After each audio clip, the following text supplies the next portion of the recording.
Hello ನಮಸ್ಕಾರ ಎಲ್ಲರಿಗೂ. ಇವಾಗ ಅವರೆಕಾಯಿ ಸೀಸನ್. ಅವರೆಕಾಯಿನ ಉಪಯೋಗಿಸ್ಕೊಂಡು ವೆರೈಟಿ ಅಡುಗೆ ಮಾಡ್ತಾರೆ. ಈ ರೆಸಿಪಿನೂ ಅವರೆಕಾಯಿ ಸೀಸನ್ ಮುಗಿಯೋದ್ರೊಳಗಡೆ ಒಮ್ಮೆ ಟ್ರೈ ಮಾಡಲೇಬೇಕು, ಅಷ್ಟು ಚೆನ್ನಾಗಿರುತ್ತೆ. ರೆಗ್ಯುಲರ್ ಪಲಾವ್ ಎಲ್ಲ ತಿಂದು ಬೋರ್ ಆಗಿದ್ರೆ ಇದನ್ನು ಟ್ರೈ ಮಾಡಿ ನೋಡಿ. ಮೊದಲಿಗೆ 1 ಕಪ್ಪಷ್ಟು ಅಕ್ಕಿನ 2ರಿಂದ 3 ಸಾರಿ ತೊಳೆದು ಒಂದು 20 ನಿಮಿಷ ನೆನೆಯೋದಕ್ಕೆ ಇಡ್ತಾ ಇದ್ದೀನಿ. ಬಾಸುಮತಿ ರೈಸ್ ಆದರೂ ಉಪಯೋಗಿಸ್ಕೋಬೋದು ಅಥವಾ ನಿಮ್ಮ ಮನೇಲಿ ರೆಗ್ಯುಲರಾಗಿ ಯೂಸ್ ಮಾಡೋ ಅಕ್ಕಿನೇ ಉಪಯೋಗಿಸ್ಕೋಬೋದು. ಇವಾಗ ಮಸಾಲ ರುಬ್ಕೋಬೇಕು.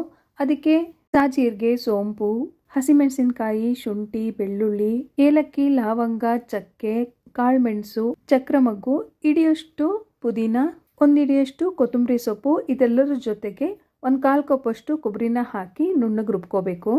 ನೋಡಿ ಮಸಾಲ ರೆಡಿ. 1 ಕಪ್ಪಷ್ಟು ಹಿಚ್ಕಿದ ಅವರೆಕಾಳನ್ನ ತಗೊಂಡಿದ್ದೀನಿ. ಇವಾಗ ಒಂದು ಕುಕ್ಕರ್ನ ಬಿಸಿಗಿಟ್ಟು 3ರಿಂದ 4 ಟೇಬಲ್ ಸ್ಪೂನು ಎಣ್ಣೆ ಹಾಕೋತಾ ಇದ್ದೀನಿ. ಎಣ್ಣೆ ಬಿಸಿ ಆದ ನಂತರ ಪಲಾವ್ ಎಲೆ, ಚಕ್ಕೆ, ಲವಂಗ, ಚಕ್ರಮಗ್ಗು, ಸ್ವಲ್ಪ ಸಾಜೀರಿಗೆ ಹಾಕೊತಾ ಇದ್ದೀನಿ. ಇವಾಗ 1 ಹೆಚ್ಚಿದ ಈರುಳ್ಳಿ ಹಾಕ್ಕೊಂಡು ಫ್ರೈ ಮಾಡ್ಕೋಬೇಕು. ಸ್ವಲ್ಪ ಬಾಡಿಸ್ಕೊಂಡ್ರೆ ಸಾಕು. ಈರುಳ್ಳಿ ಸ್ವಲ್ಪ ಬಾಡಿದ ನಂತರ ಟೊಮ್ಯಾಟೊ ಸಣ್ಣದಾಗಿ ಹೆಚ್ಚಿ ಸೇರಿಸ್ಕೊತಾ ಇದ್ದೀನಿ. ಟೊಮ್ಯಾಟೊ ಬೇಡ ಅಂದರೆ ಲಾಸ್ಟಲ್ಲಿ 2 ಟೇಬಲ್ ಸ್ಪೂನಷ್ಟು ಮೊಸರನ್ನು ಕೂಡ ಹಾಕೋಬೋದು. ಇದನ್ನು ಕೂಡ ಸ್ವಲ್ಪ ಬಾಡಿಸ್ಕೊಂಡ್ರೆ ಸಾಕು. ಟೊಮ್ಯಾಟೊ 1 ನಿಮಿಷ ಬಾಡಿಸ್ಕೊಂಡ್ರೆ ಸಾಕು. ಇವಾಗ ಅರ್ಧ ಕಪ್ಪಷ್ಟು ಹಿಚ್ಕಿದ ಅವರೆಕಾಳನ್ನ ಸೇರಿಸ್ಕೊಂಡು ಮಿಕ್ಸ್ ಮಾಡ್ಕೋತಾ ಇದ್ದೀನಿ.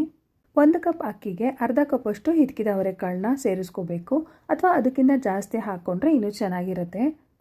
ಇವಾಗ 1/4 ಸ್ಪೂನಷ್ಟು ಅರಿಶಿನ, ಸ್ವಲ್ಪ ಉಪ್ಪನ್ನ ಸೇರಿಸ್ಕೊಂಡು ಮಿಕ್ಸ್ ಮಾಡ್ಕೋತಾ ಇದ್ದೀನಿ.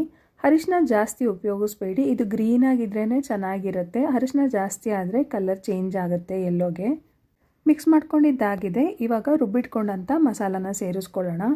ಜಾರ್ಗೆ ಸ್ವಲ್ಪ ನೀರು ಹಾಕಿ ಅದನ್ನು ಕೂಡ ಸೇರಿಸ್ಕೊತಾ ಇದ್ದೀನಿ. ಮಸಾಲಾನ ಚೆನ್ನಾಗಿ ಬೇಯಿಸ್ಕೋಬೇಕು. ಎಲ್ಲನೂ ಹಸಿದೆ ಯೂಸ್ ಮಾಡಿರೋದ್ರಿಂದ ಚೆನ್ನಾಗಿ ಬೇಯಬೇಕು ಇದು. ಮತ್ತು ಕೊತ್ತಂಬರಿ ಸೊಪ್ಪನ್ನ ಸ್ವಲ್ಪ ಜಾಸ್ತಿನೇ ಹಾಕ್ಕೊಂಡು ರುಬ್ಕೊಳ್ಳಿ, ಒಳ್ಳೆ ಕಲರ್ ಕೊಡುತ್ತೆ. ನೋಡಿ ಕುದಿಯೋದಕ್ಕೆ ಸ್ಟಾರ್ಟ್ ಆಗಿದೆ. ಇವಾಗ ನೀರನ್ನ ಸೇರಿಸ್ಕೊತಾ ಇದ್ದೀನಿ. ನಾನಿಲ್ಲಿ 1 ಗ್ಲಾಸ್ ಅಕ್ಕಿಗೆ 1/4 ನೀರನ್ನ ಸೇರಿಸ್ಕೊತಾ ಇದ್ದೀನಿ. ಭಾತ್ಗಳಿಗೆ ಸ್ವಲ್ಪ ನೀರು ಕಡಿಮೆ ಹಾಕ್ಕೊಂಡ್ರೆ ಉದುರಾಗಿ ಚೆನ್ನಾಗಾಗುತ್ತೆ. ಮಸಾಲ ರುಬ್ಬೋದಕ್ಕೆ ಮತ್ತು ಜಾರ್ಗೆ ಹಾಕಿದ್ದು ಎಲ್ಲ ಸೇರಿಸಿ 1/4 ಲೋಟ ನೀರ ಉಪಯೋಗಿಸ್ಕೊಂಡಿದ್ದೀನಿ. ಇವಾಗ ನೆನೆಸಿಟ್ಕೊಂಡಂಥ ಅಕ್ಕಿನ ಹಾಕಿ ಮಿಕ್ಸ್ ಮಾಡ್ಕೊಳ್ಳೋಣ. ನಿಧಾನವಾಗಿ ಅಕ್ಕಿ ಬ್ರೇಕ್ ಆಗದೆ ಇರೋ ಥರ ಮಿಕ್ಸ್ ಮಾಡ್ಕೋಬೇಕು. ಇದಕ್ಕೆ ಹಿಚ್ಕಿದ ಅವರೆಕಾಳು ಬದಲು ಹಸಿ ಅವರೆಕಾಳನ್ನ ಕೂಡ ಯೂಸ್ ಮಾಡಿಕೊಂಡು ಮಾಡ್ಕೋಬೋದು. ಆದರೆ ಹಿಚ್ಕಿದ ಅವರೆಕಾಳು ಹಾಕ್ಕೊಂಡ್ರೆ ತುಂಬ ಟೇಸ್ಟಿಯಾಗಿರುತ್ತೆ. ಒಂದ್ಸರಿ ಟ್ರೈ ಮಾಡಿ ನೋಡಿ. ಇವಾಗ ಸ್ವಲ್ಪ ಉಪ್ಪು ಮತ್ತು ನಿಂಬೆ ರಸ ಸೇರಿಸ್ಕೊತಾ ಇದ್ದೀನಿ. ಲಾಸ್ಟಲ್ಲಿ ಈ ಥರ ನಿಂಬೆ ರಸ ಸೇರಿಸೋದ್ರಿಂದ ಟೇಸ್ಟ್ ಚೆನ್ನಾಗಾಗುತ್ತೆ. ಜೊತೆಗೆ ಅನ್ನ ಉದುರಾಗಿ ಬರುತ್ತೆ.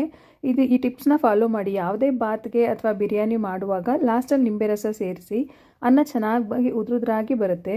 ಲಾಸ್ಟಲ್ಲಿ ಸಣ್ಣಗೆ ಹೆಚ್ಚಿದ ಕೊತ್ತಂಬರಿ ಸೊಪ್ಪನ್ನ ಸೇರಿಸಿ ಮಿಕ್ಸ್ ಮಾಡಿಕೊಂಡು ಕುದಿಯೋದಕ್ಕೆ ಸ್ಟಾರ್ಟ್ ಆದ ನಂತರ ಲಿಡ್ನ ಕ್ಲೋಸ್ ಮಾಡಿ 2 ವಿಷಲ್ ಹಾಕಿಸ್ಕೋಬೇಕು. ಲೋ ಟು ಮೀಡಿಯಮ್ ಫ್ಲೇಮಲ್ಲಿಟ್ಟು ಮಾಡ್ಕೊಳ್ಳಿ. ನೋಡಿ ಪ್ರೆಷರ್ ಪೂರ್ತಿ ಕಡಿಮೆ ಆದಮೇಲೆ ಓಪನ್ ಮಾಡ್ಕೋತಾ ಇದ್ದೀನಿ. ರುಚಿಯಾದ ಹಿಚ್ಕಿದ ಅವರೆಕಾಳು ಬಿರಿಯಾನಿ ರೆಡಿಯಾಗಿದೆ. ಲಂಚ್ ಬಾಕ್ಸ್ಗೆ, ಬ್ರೇಕ್ಫಾಸ್ಟ್ಗೆ ತುಂಬ ಚೆನ್ನಾಗಿರುತ್ತೆ. ಕಾಳು ಸಿಗೋದ್ರಿಂದ ಮಕ್ಕಳು ಇಷ್ಟಪಟ್ಕೊಂಡು ತಿಂತಾರೆ. ಬೇಕಂದರೆ ಇದಕ್ಕೆ ತರಕಾರಿಗಳನ್ನ ಕೂಡ ಸೇರಿಸಿ ಮಾಡ್ಕೋಬೋದು. ಇದ್ರ ಜೊತೆಗೆ ರಾಯ್ತ ಮಾಡಿಕೊಂಡ್ರೆ ರುಚಿಯಂತೂ ತುಂಬ ಚೆನ್ನಾಗಿರುತ್ತೆ. ಸೀಸನ್ ಮುಗಿಯೋದ್ರೊಳಗಡೆ ನೀವು ಒಂದ್ಸರಿ ಈ ಥರ ಟ್ರೈ ಮಾಡಿ ಹೇಗೆ ಬಂತು ಅಂತ ಕಮೆಂಟ್ ಮಾಡಿ. Thank you for watching.